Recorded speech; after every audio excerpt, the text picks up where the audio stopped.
محمد ذیشان نقشبندی۔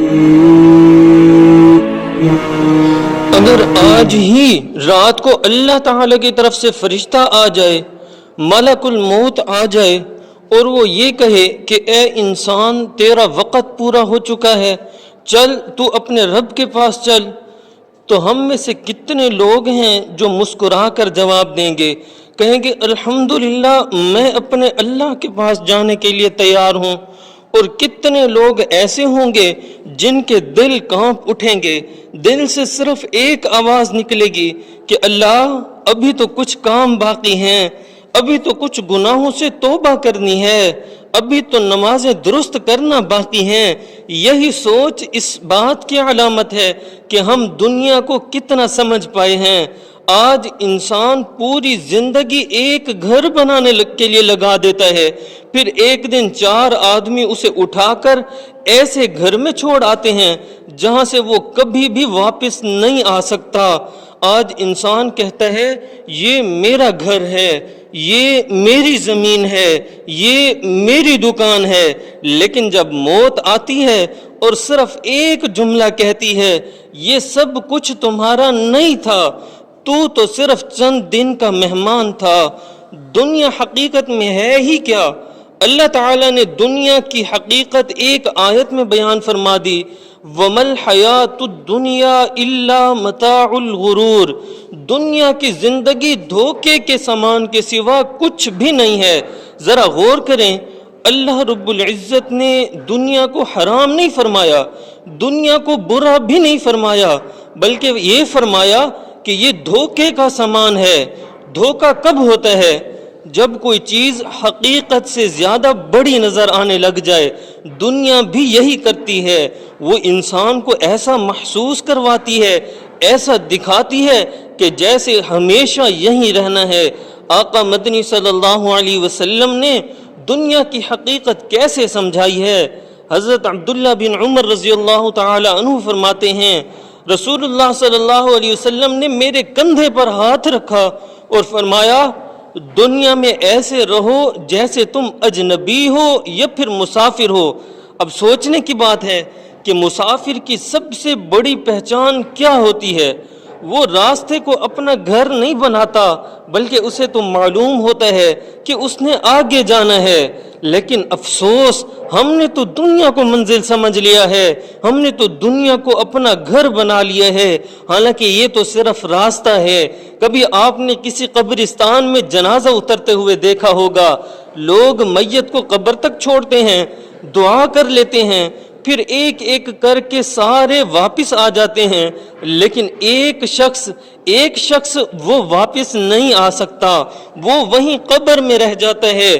اس دن نہ اس کی گاڑی ساتھ جاتی ہے، نہ اس کا موبائل ساتھ جاتا ہے، نہ اس کا بینک بیلنس کام آتا ہے، نہ اس کی شہرت کام آتی ہے۔ صرف 2 چیزیں انسان کا ساتھ دیتی ہیں، ایک چیز اس کے اعمال اور دوسری چیز جو اس نے اللہ کے ساتھ تعلق قائم کیا ہے۔ اسی لیے رسول اللہ صلی اللہ علیہ وسلم نے فرمایا میت کے ساتھ 3 چیزیں جاتی ہیں، میت کے گھر والے، اس کا مال اور اس کے اعمال۔ پھر گھر والے اور مال تو واپس آ جاتے ہیں، جبکہ اعمال یہ صرف انسان کے ساتھ رہ جاتے ہیں۔ میرے دوستو، یہ حدیث سن کر دل کانپ اٹھتا ہے۔ جس مال کے لیے ہم دن رات بھاگ رہے ہیں، گرمی سردی کی پرواہ کیے بغیر اس کی کوشش میں لگے ہوئے ہیں، وہ قبر کے کنارے تک بھی ساتھ نہیں جائے گا۔ اگر اللہ تعالیٰ آج ہم سب سے پوچھیں میں نے تمہیں دنیا میں کس لیے بھیجا تھا، تو ہمارا جواب کیا ہوگا؟ صرف پیسے کمانے کے لیے، صرف گھر بنانے کے لیے؟ نہیں، اللہ رب العزت نے خود فرما دیا وَمَا خَلَقْتُ الْجِنَّ وَالْإِنسَ إِلَّا لِيَعْبُدُونَ، میں نے جنوں اور انسانوں کو صرف اپنی عبادت کے لیے پیدا کیا ہے۔ اب جب تک انسان دنیا کی حقیقت نہیں پہچانتا، وہ یہ حدیث کبھی نہیں سمجھ سکتا کہ نبی کریم صلی اللہ علیہ وسلم نے فرمایا الدنیا سجن المؤمن و جنت الکافر، دنیا مومن کے لیے قید خانہ اور کافر کے لیے جنت ہے۔ یہ حدیث تو بہت مختصر ہے، لیکن اگر انسان اسے سمجھ لے تو زندگی بدل سکتی ہے۔ آخر دنیا مومن کے لیے قید کیوں ہے؟ مومن دنیا میں کس چیز کا قیدی ہے؟ اگر دنیا مومن کے لیے قید ہے تو پھر حضرت سلیمان علیہ السلام بادشاہ کیوں تھے؟ اگر دنیا مومن کے لیے قید ہے تو حضرت عثمان غنی رضی اللہ عنہ اتنے بڑے مالدار کیسے تھے؟ اگر دنیا مومن کے لیے قید ہے تو حضرت عبد الرحمن بن عوف رضی اللہ تعالی عنہ اتنے بڑے تاجر کیسے تھے؟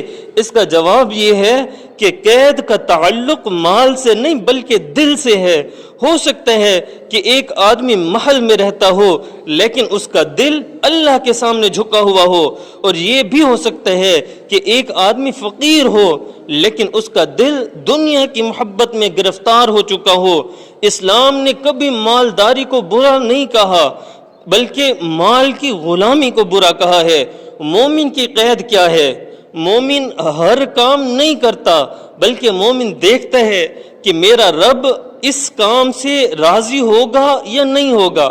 نفس کہتا ہے فجر کی نماز چھوڑ دو، مومن کہتا ہے نہیں نہیں میرے رب نے بلایا ہے۔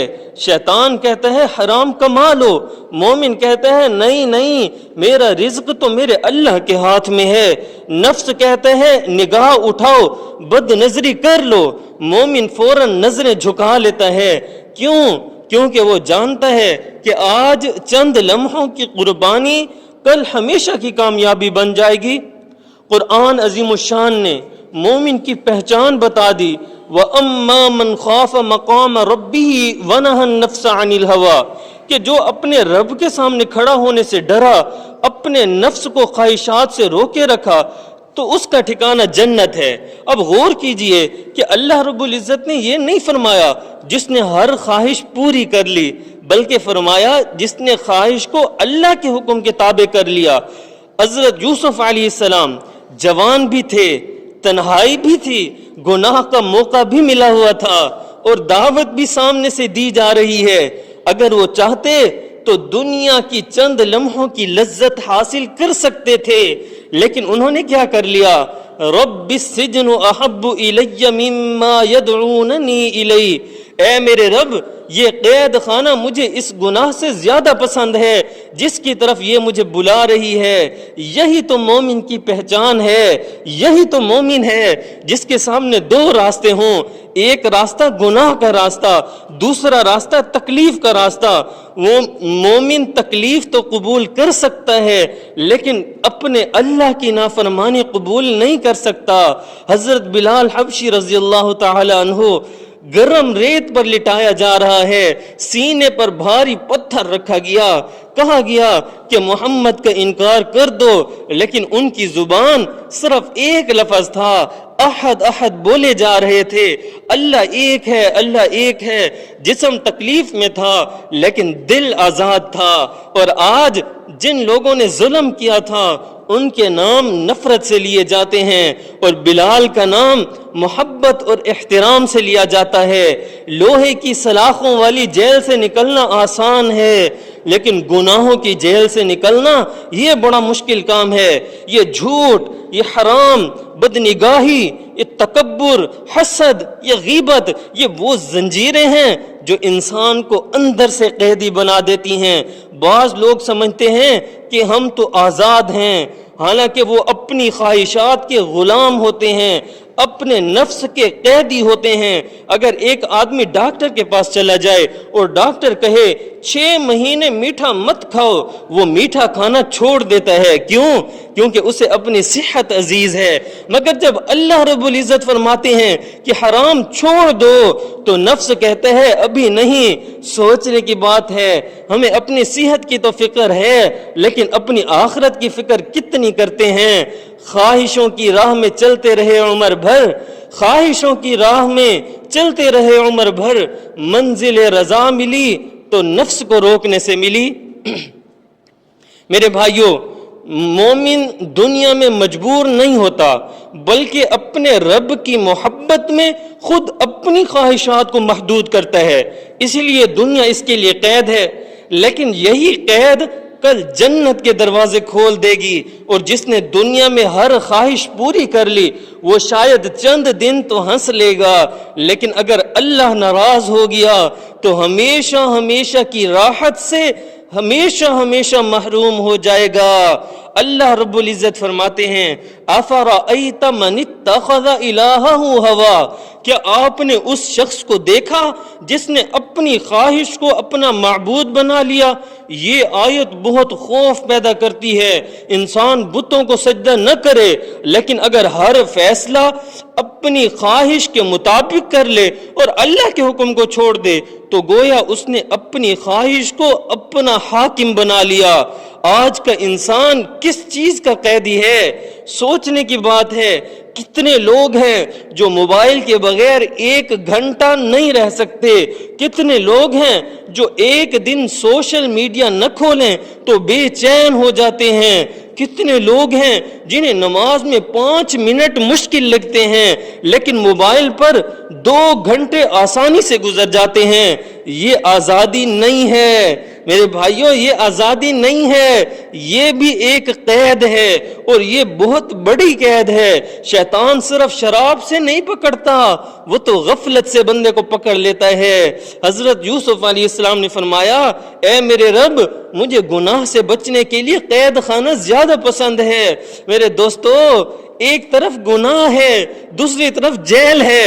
انہوں نے جیل قبول کر لی لیکن اللہ کی ناراضگی قبول نہ کی، اسی لیے اللہ تعالی نے قیامت تک ان کا نام عزت سے زندہ رکھا۔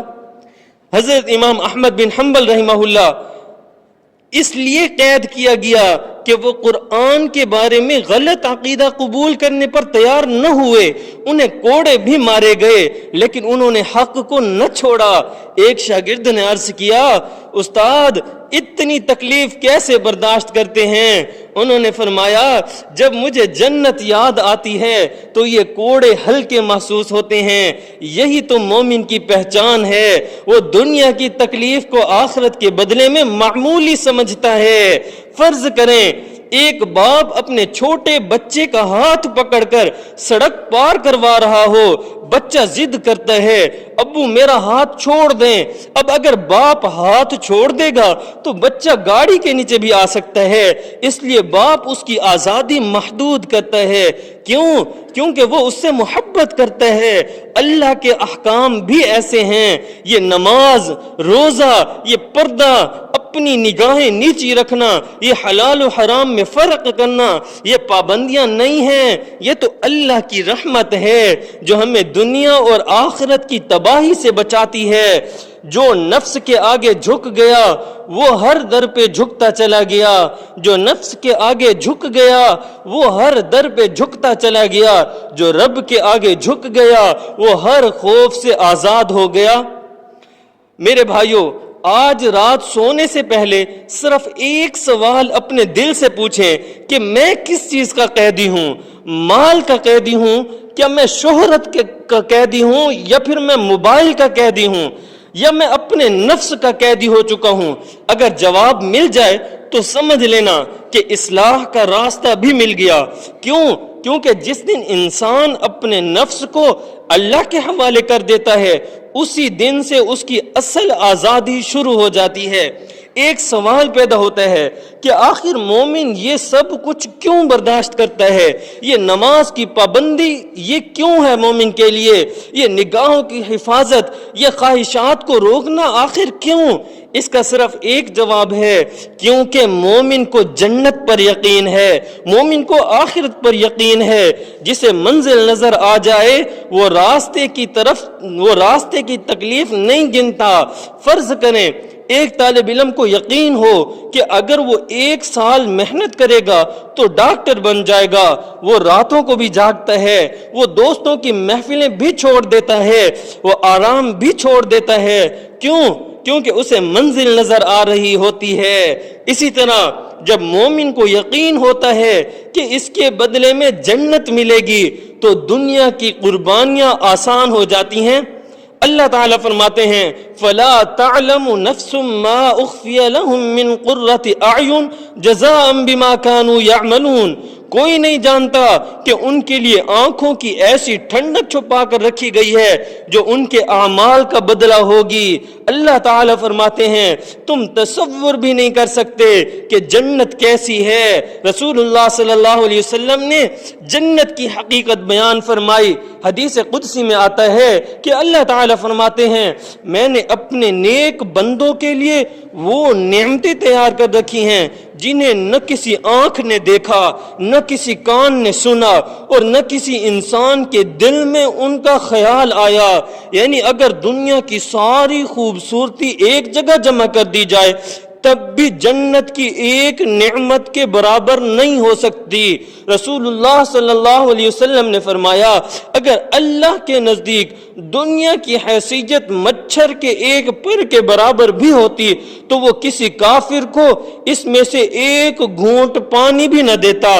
سوچیں جس دنیا کے لیے ہم ایک دوسرے سے لڑتے ہیں، رشوت لیتے ہیں، رشتے ناطے توڑ دیتے ہیں، اللہ کے نزدیک اس کی حیثیت مچھر کے ایک پر سے بھی زیادہ نہیں ہے۔ پھر ہم نے اسے اپنی زندگی کا سب سے بڑا مقصد کیوں بنا لیا؟ میرے دوستو، کبھی کسی قبرستان میں جا کر خاموشی سے بیٹھ جانا، وہاں ہزاروں قبریں آپ کو نظر آئیں گی، کچھ نئی قبریں موجود ہوں گی، کچھ پرانی قبریں ہوں گی، کچھ پر پھول رکھے ہوئے ہوں گے، کچھ مٹی میں مل چکی ہوں گی، لیکن ہر قبر ایک ہی آواز دے رہی ہوگی کہ آج میں تو کل تمہاری باری ہے۔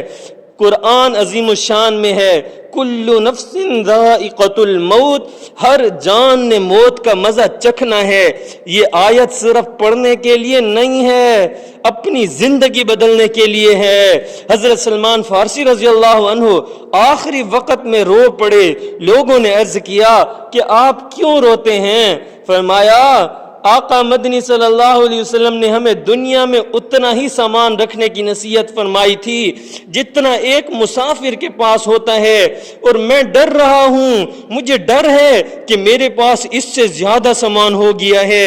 سوچئے جن کے گھر میں دنیا کی دولت نہیں تھی وہ بھی ڈر رہے تھے، اور دوسری طرف ہم خود کو دیکھ لیں جن کے گھروں میں دنیا بے شمار ہے، جن کے گھر دنیا کے مال سے بھرے ہوئے ہیں اور ہمیں کوئی فکر ہی نہیں ہے۔ اگر ایک مسافر ہوٹل میں ایک رات ٹھہرے تو کیا وہ وہاں دیواروں کا رنگ تبدیل کرواتا ہے؟ کیا وہ نئی الماریاں بنواتا ہے؟ نہیں، کیونکہ اسے تو معلوم ہوتا ہے صبح اس نے یہاں سے چلے جانا ہے۔ میرے دوستو، ہم بھی دنیا میں مسافر ہیں، لیکن افسوس یہ ہے کہ ہم نے مسافر خانے کو اپنا مستقل گھر سمجھ لیا ہے۔ یہ دنیا ہے مسافر خانہ، یہاں کوئی صدا رہتا نہیں۔ یہ دنیا ہے مسافر خانہ، یہاں کوئی صدا رہتا نہیں۔ جو آج دوسروں کو دفناتا ہے کل خود دفن ہو جاتا ہے۔ اصل خسارہ کیا چیز ہے؟ اصل نقصان کیا ہے؟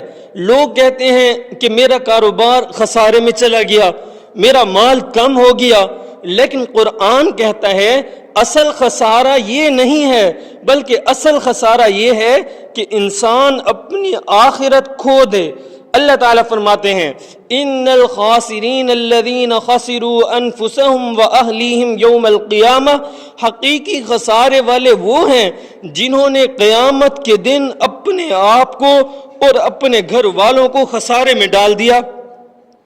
میرے عزیزو، جب انسان دنیا کی حقیقت سمجھ لیتا ہے تو اس کے لیے نماز بوجھ نہیں رہتی، حرام چھوڑنا مشکل نہیں رہتا، صبر کرنا آسان ہو جاتا ہے، کیونکہ اس کی نگاہ دنیا پر نہیں ہوتی، جنت پر ہوتی ہے، اور جس کی نگاہ جنت پر ہو جائے وہ دنیا کی چند دن کی قید سے گھبراتا نہیں ہے۔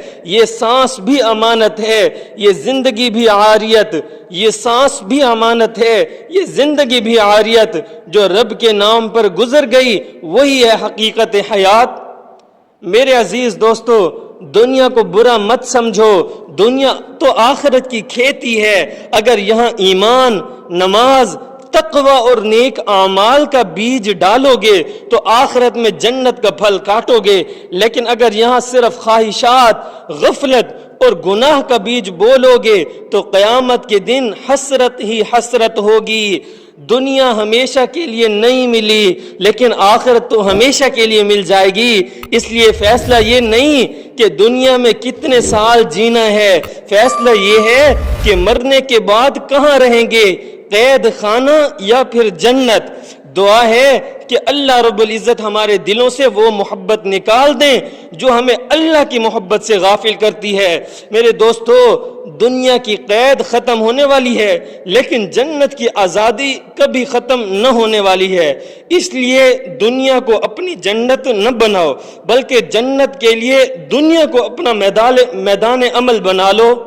الہی گناہوں سے بیزار ہوں میں، تیری مغفرت کا طلبگار ہوں میں۔